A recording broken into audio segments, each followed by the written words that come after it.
अस्सलाम वालेकुम दोस्तों। आज की इस वीडियो में हम बात करेंगे अनसर्टेनिटी का इम्पैक्ट डिफरेंट हमारी जो इकोनॉमिक इंडिकेटर्स हैं उस पे क्या होता है और ओवरऑल मुल्क की प्रोग्रेस को कैसे वो अफेक्ट करता है। तो जो थ्योरेटिकल एस्पेक्ट है मेरी डिस्कशन का, वो ये कहता है कि इकोनॉमिक अनसर्टेनिटी जब बढ़ जाती है किसी भी वजह से, तो जो इकोनॉमिक एजेंट्स हैं, स्पेशली इन्वेस्टर्स हैं, चाहे वो डोमेस्टिक इन्वेस्टर हों या फॉरेन इन्वेस्टर हों, वो इन्वेस्ट करना छोड़ देता है। और जब इन्वेस्टमेंट करना छोड़ देता है, तो नया जो कैपिटल है, नई मशीन है, नया बिजनेस है, वो उसकी रनिंग और एक्सपेंशन जो है वो रुक जाती है।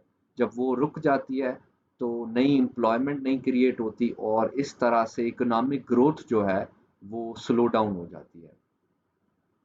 अब मसला ये है कि हमारी इकॉनमी में जो मौजूदा हालात क्रिएट हुए हैं, वोटिंग के बाद जो पंजाब में हुकूमत फ़ौरन से बन गई और उसके बाद कोर्ट के डिसीजन के बाद सडनली वो मतलब हुकूमत को बैक ऑफ मतलब जो बनने वाली हुकूमत थी उसको बैक ऑफ करना पड़ेगा, क्योंकि कोर्ट ने एक फ़ैसला दे दिया। सही गलत पे हम नहीं जाते, लेकिन ये जो पॉलिटिकल एनवायरनमेंट क्रिएट हुआ है और उसकी वजह से इकोनॉमिक अनसर्टेनिटी जो क्रिएट हुई है, वो भी उस टाइम पे जब हमारी आईएमएफ डील जो है अबाउट टू फाइनल थी। और हो सकता है आईएमएफ अब मज़ीद जो है वो ये कहे कि आपकी इकॉनमी अभी तक पॉलिटिकली स्टेबल नहीं है, so we are not going to bail you out. ये हो सकता है, ज़रूरी नहीं है कि ऐसा हो। शायद वो कर भी दें हमें बेल आउट जो है बैलेंस ऑफ पेमेंट क्राइसिस को मैनेज करने के लिए। लेकिन ये जो अनसर्टेनिटी है, इसके नेगेटिव असरात आप डेली स्टॉक मार्केट में देख रहे हैं, वो गिर रही है। डेली आपकी जो करेंसी है रुपया, वो डॉलर के अगेंस्ट डेप्रिशिएट हो रहा है। आज भी $1 236 रुपयों के बराबर का इंटरबैंक में रिकॉर्ड किया गया है। आपकी सेंट्रल बैंक स्टेट बैंक के रिजर्व $8.4 बिलियन को पहुंच चुके हुए हैं। आपकी एफडीआई नेगेटिवली हर्ट हुई है। तो ये जो पॉलिटिकल अनसर्टेनिटी है, इसकी वजह से इकोनॉमिक अनसर्टेनिटी बहुत ज़्यादा बढ़ रही है। और उस इकोनॉमिक अनसर्टेनिटी में जो आपकी इफ़ेक्ट्स हैं, वो अल्टीमेटली ऐसे इंडिकेटर्स पे आएंगे, क्योंकि डेप्रिसिएशन अगर ये चलती रही तो एक करेंसी क्रैश का माहौल बन जाएगा। और करेंसी आपको पता है, जब भी क्रैश करती है तो अल्टीमेटली इन्फ्लेशन का एक तूफान क्रिएट हो जाता है। और उस इन्फ्लेशन का तूफान का जो सबसे ज़्यादा विक्टिम होते हैं वो लोअर इनकम और पुअर सेगमेंट होते हैं।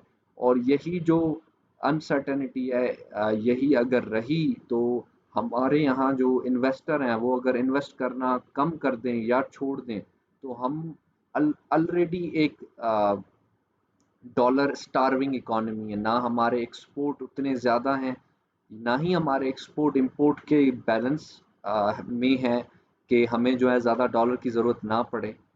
क्योंकि हमें डॉलर ज़्यादा चाहिए तो हमें पॉलिटिकल एनवायरनमेंट को सर्टेन बनाने की ज़रूरत है। और जब तक पॉलिटिकल एनवायरनमेंट सर्टेन नहीं होगा, तब तक इकोनॉमिक अनसर्टेनिटी पॉसिबल नहीं है। और इकोनॉमिक अनसर्टेनिटी जब तक इंश्योर नहीं होगी, तब तक हमारे यहाँ ना इन्वेस्टमेंट आएगी, ना ही हमारी जो इंटरनेशनल रेटिंग एजेंसीज हैं वो पॉजिटिवली कोई हमें रेट रेट करेंगी, और ना ही हमारे डोमेस्टिक इन्वेस्टर कॉन्फिडेंटली कहीं पैसे लगाएंगे। तो ओवरऑल जो इकॉनमी है वो उसके बैठने का खदशा है। इस पॉलिटिकल टर्मोइल की वजह से एक वर्स्ट रिसेशन जो है वो क्रिएट हो सकता है। तो हमारी जो गवर्नमेंट्स हैं उनको ये इस पे एम्फेसिस करने की ज़रूरत है कि जल्द से जल्द इस पॉलिटिकल अनसर्टेनिटी को, नो मैटर व्हाट, कोई भी मोड उसका अडॉप्ट कर लें।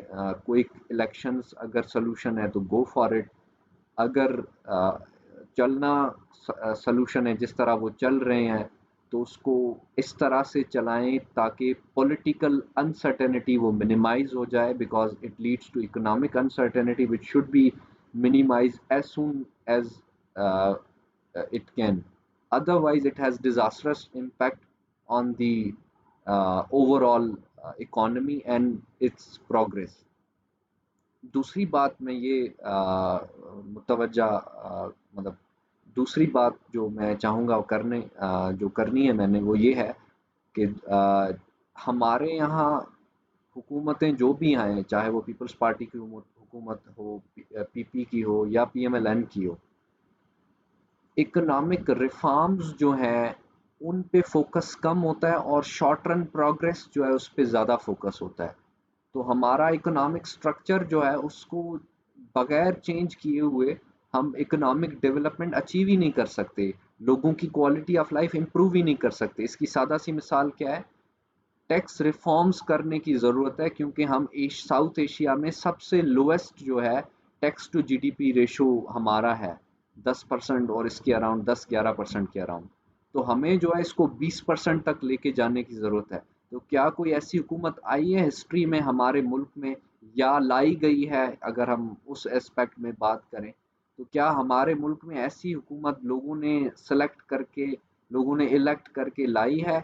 वोट किया है लोगों ने उस हुकूमत को जो कि इस एरिया पे काम करे। जब तक रिसोर्स स्टार्व्ड इकोनॉमी हम रहेंगे, जब तक जो रेवेन्यू है वो उसका जो ओवरऑल टैक्स रेवेन्यू की बेस है उसको एक्सपेंड नहीं किया जाएगा, उसमें अनरजिस्टर्ड बिजनेसेस और जो एलीट है उसको उसके उनके बिजनेसेस को, उनकी इनकम्स को, प्रॉपर्टी टैक्स को, वेल्थ टैक्स को इंश्योर नहीं किया जाएगा, तब तक हमारा जो ओवरऑल रेवेन्यू का शॉर्टफॉल है, जिसकी वजह से हमारा जो ओवरऑल फिस्कल डेफिसिट है वो फिक्स नहीं होगा, तब तक हम प्रोग्रेस नहीं अचीव कर सकते।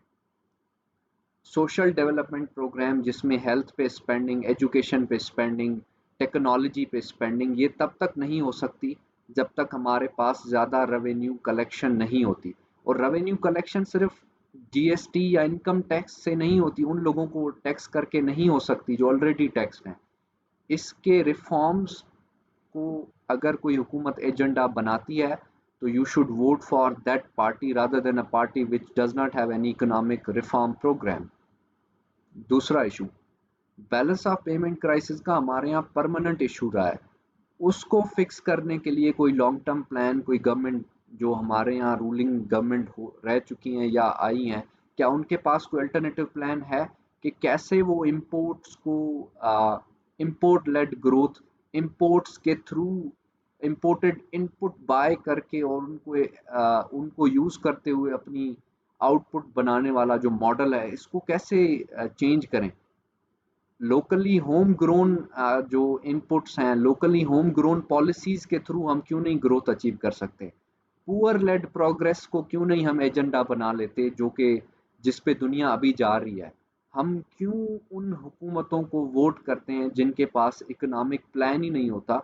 और जब उनके पास इकोनॉमिक प्लान नहीं होता तो उसका नताइज ये निकलते हैं कि कोई क्राइसिस लाइक सिचुएशन आती है तो उन हुकूमतों की कैपेसिटी टू रिफॉर्म और capacity to resolve those crisis वो नहीं होती, और अल्टीमेटली हम एक मज़ीद बड़े क्राइसिस में धकेल दिए जाते हैं जिसका बर्nt जो है वो आम आवाम फेस करती है।